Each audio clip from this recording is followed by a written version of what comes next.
Happy Sunday to you. Vikings Vent Line. Yes, the most interactive show in Minnesota sports, presented by Surly Brewing and TCL TV. What's going on, everybody? Thank you for joining me. This is Declan Goff here on Purple Daily, the executive producer with Mackie and Judd Mackie and Judd, Phil Mackey, Judd Zolgad, and myself. It's Vikings Vent Line. We do this every Sunday right here on the Purple Daily YouTube channel. If you are watching us for the first time, hit the subscribe button for daily Minnesota Vikings entertainment. We're a Vikings podcast that produces 7 days a week. So daily Minnesota sports and Minnesota Vikings content right in your feeds right here on the Purple Daily YouTube channel. We're on Apple, we're on Spotify, we're on scorenorth.com. The Score North app, too, is a central hub for everything we do. I'm going to have my guys Noah and John here join me in just a second. But if you'd like to get in on a future episode of Vikings Vent Line, shoot me an email for the YouTube audience. It's scrolling across the bottom of the screen right now. It's vikingsventline@gmail.com, vikingsventline@gmail.com. We do the show after every Vikings game during the season. But during the offseason, I like to still talk to fans on Sundays to get their perspective on what's going on in the landscape of the NFL and of the Vikings. Minicamp took place over this weekend, but the schedule also came out on Thursday. So Noah and John and myself are going to talk about that in a little bit here. Very excited to talk about that schedule. Obviously, Mackie, Judd, and myself broke it down as well this weekend, kind of picking out the games and where we think the Vikings are going to finish in 2022. Excited for that. Purple Daily is sponsored by Surly Brewing and Surly Brewing Company. Go check out the Surly Beer Hall, which is one of my favorite places to be on a summer day. The patio is open. It's finally gorgeous here in Minneapolis. So if you're residing in the Twin Cities, head out to Surly Brewing. Try a Furious, try a Drips and Drops, try a Surly Supreme. Great addition on a hot summer day. And of course, TCL. Enjoy more of what you love with TCL and your TCL television. Soon enough, Vikings football will be back on your TV screens, and make sure you get a TCL TV to watch your purple. Obviously, the Vikings will kick things off against the Packers in week 1, so a nice divisional foe to get you ready for that, and TCL will be gladly bringing you that game from your living room. All right, guys, pleasantries out. Let's get our guys Noah and John here on Vikings Vent Line. John, you're making your return after the Cooper Rush debacle from the Halloween night, one of the scariest and spookiest things that came to fruition. Oh Vikings my gosh. Fans. Appreciate you coming back on, dude. The pro setup, I love it. Noah, what's going on, man? Thank you for joining Vikings Vent Line. We were talking off mic. You said you've been discovering this channel in the last few years. I'm guessing you've obviously then been a Vikings fan your whole life. What is kind of your rite of passage on how you became a Vikings fan?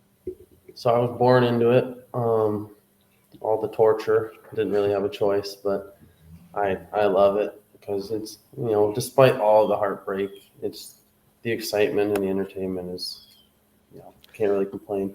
It is. It's second to none, isn't it? Even when it's ripping your heart out and causing you to pull your hair out, it's still entertainment, that's for sure. Noah, are you in the Twin Cities? Or are you somewhere else? Where are you at? I'm in Cincinnati, actually. Cincinnati. Okay. So that's why it's awesome to be able to have a show to listen to just about every day to keep up on all this stuff. Are you technically you almost got a Super Bowl? Yeah.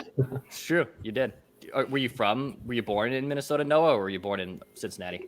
I'm born in Lake Mills, Iowa. It's okay, just south of the border. Nice. Yeah. Okay. And John, are you in the Twin Cities? Where are you at? I'm close to Rochester. I'm in Plainview. Okay, Plainview. Yep, gotcha. And then you've obviously been a Vikings fan, tortured just like Noah and myself your entire life as well. Yep, I was introduced to the Vikings in '98 during the Gary Anderson debacle. But like you, I'm a very big Dante Culpepper fan. Dante is my favorite quarterback of all time. Yeah, I love Dante Culpepper. I think because we were younger and you're more impressionable, those first guys, just like your first love, right? First loves kind of make that first impression on you a little bit. Dante was awesome. Peak Dante, dude. And I think that game even translates. Peak Dante is almost as good as, I want to say almost as good as Fran Tarkenton, but not to that level. Yeah, definitely era adjusted, but I know what you mean. That dude was a baller when he was on. He almost won an MVP. So I loved what he was able to do. He should have if he didn't get hurt. He didn't get hurt, and then if Peyton Manning doesn't set a damn NFL record, I think in 2004 that dude wins an MVP. Right? Well, boys, the schedule came out. So I teased it off the top of the show. We now know the Vikings. We've known the Vikings opponents for a while now, but now we know the actual chronological order. So they're going to get the Packers in week 1. Noah, I'll start with you. Which game on the schedule just excites you the most? When you saw it come out, which one did you circle and say, you know what, I'm excited to see this one happen? Which one was it? So this one, it's a little boring because this one's been out for a while. I think it was the first one we knew, but I'm excited to see the Saints game. Even without Sean Payton there, they're my second least favorite team in the NFL. Mhm. I have a bone to pick with them. Ever since 2009, I think is when it started for me, and so I like that the time is a little off. The morning game is nice because you can watch it, and then you have all afternoon to hang out, do whatever you want if it's a nice day. And um, Kirk is just unstoppable against the Saints too. Yeah. I was looking at some of his stats. 2 with Washington, 2 with the Vikings, not including the playoff game. He's got 1,296 yards, 12 TDs to 1 pick, and a 126.7 passer rating. That's just incredible to me, and I hope that he can keep it up. I know that they got Tyrann Mathieu now, and their secondary is supposed to be pretty good, but I think he's got their number. Good point, man. I mean, look, Kirk's put up some good statistics and against a lot of other teams, but he actually has played very well against those New Orleans Saints. And I know the London game, it's 8:30. Personally, I've voiced this on Purple Daily for the last week and a half since it's been out there. I hate waking up early. I'm not an early person, especially on my weekends. Like, it's one thing to wake up early for work because you have to, but on my weekends I like to sleep in. But it's going to be a weird feeling to watch a football game that early in the Central Time Zone, at least. And then by noon, the team that you watch, it's over with. People in the Pacific Northwest and the Pacific time zone get to experience that every Sunday on football season. But I am just curious what that feels like, waking up to football and then you still get your full afternoon and day. It'll be an interesting time.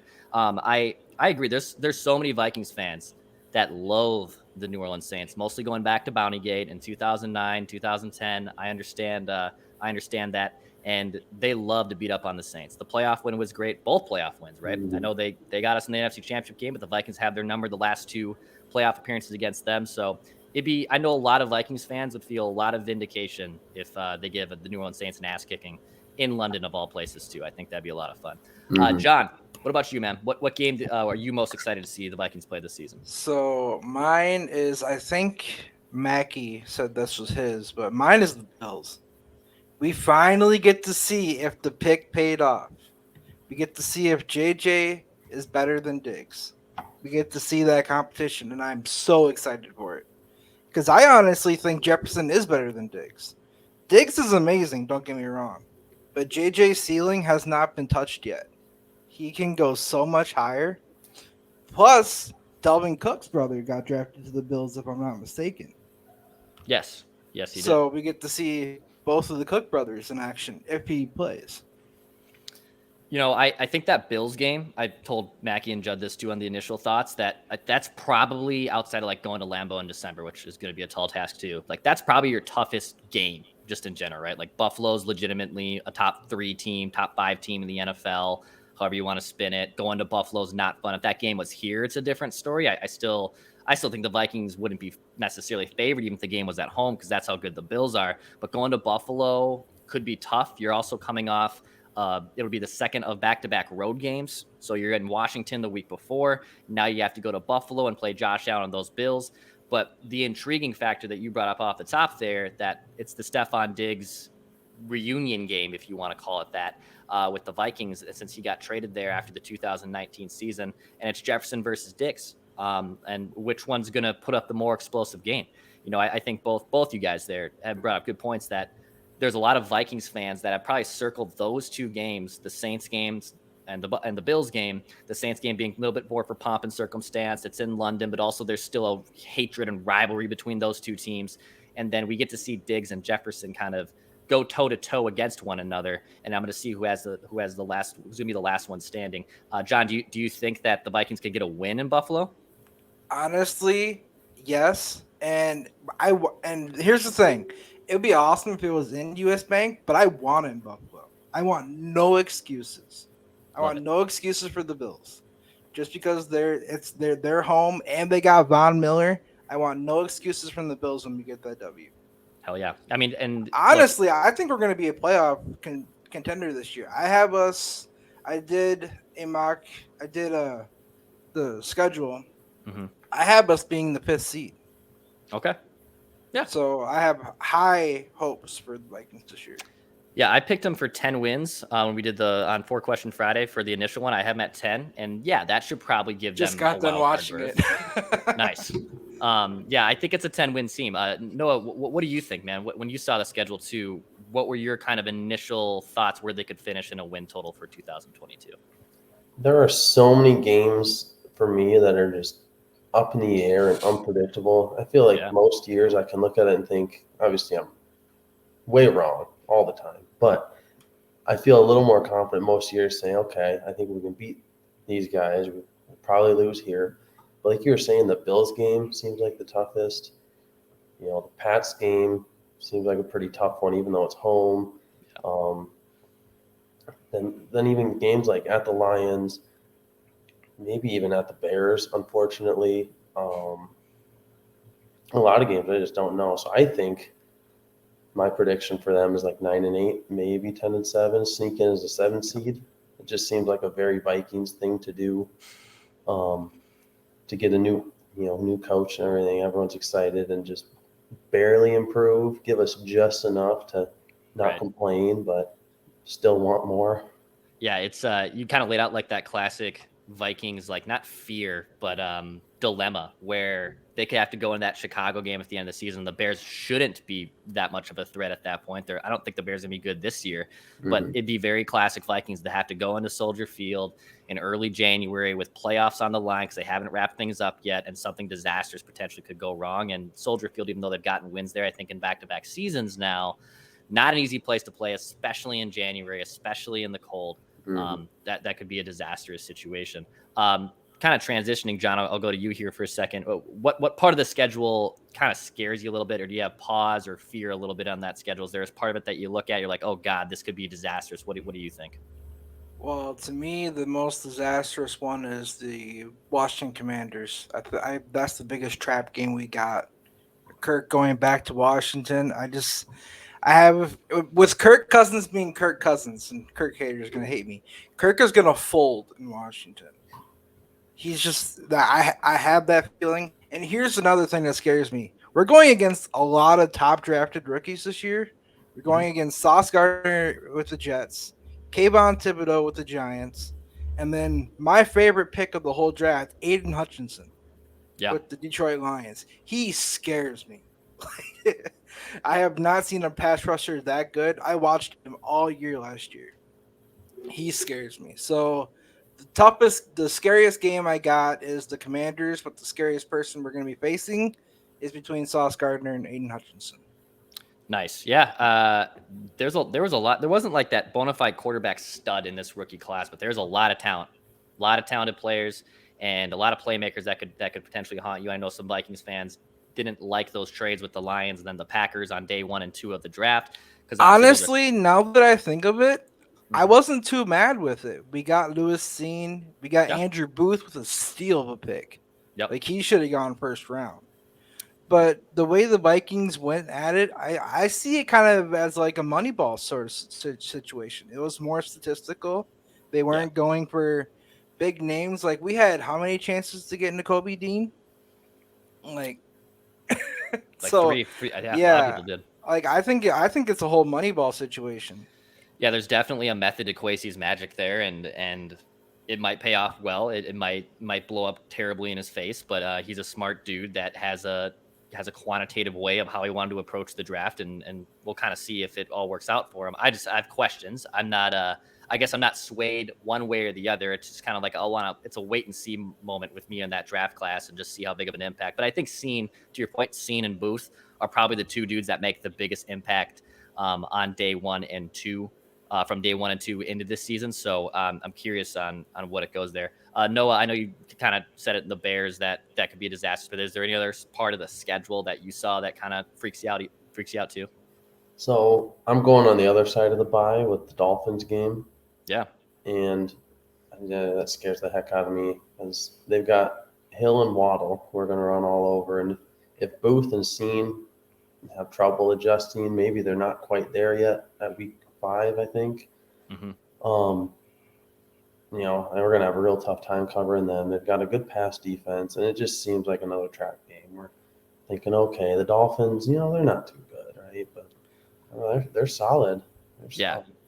Yeah, the Dolphins game gives me a little bit of pause. I would have liked that to be like in later December. Like it's nice to go to Miami in December and compared to like going there right in October, November in the fall. And I would have rather had that game happen in December because it's an easier environment to play in. But still, like, the Dolphins I'm interesting. Like, is Tua going to be unlocked there? Is Teddy going to be the guy and manager that he's kind of always been? Their ceiling isn't very high, but their floor is still probably going to be a 6 to 7, at least 500 maybe football team. So it's definitely not a pushover road game by any means either. So, those are going to be interesting, kind of to see how those play out too.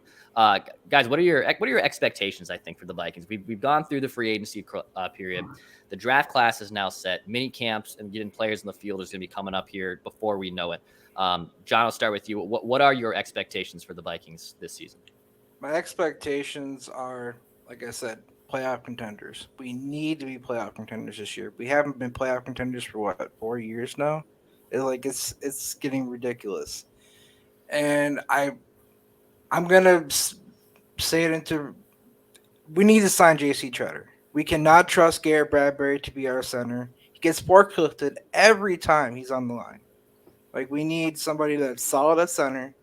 So I think we will sign J.C. Treader. I don't see a situation where we wouldn't. So that is my expectations for them. We got to be playoff contenders this year. Yeah. I mean, it's at this point, I know it's a rookie head coach and it could be a tall task, but the NFC is still open. Like it's not being strangleholded by anyone. I know the Packers have won a bunch of 13 win seasons here the last 3 years of Matt LaFleur, but they still haven't gotten into the big dance. And then after them, I mean, it's still wide open. Like there isn't anyone like the Vikings were in the AFC. Good God, like it's going to be a tall task to get in the playoffs from that conference on that side. This year is the most interesting year of Vikings football because there is no, the Packers are the Packers, but there's no like number one seed. Like it's all like the Packers lost Devontae Adams. Thank God he's out of our division. Yeah, they lost Devontae Adams. They lost Scantling. Like the Packers are not the Packers anymore. I mean, they got Aaron Rodgers. Don't get me wrong; he's a God-given talent quarterback, but they're a little worse than they were last year. So there's no like number one seed. Like it's all open. Heck, the Detroit Lions could be better.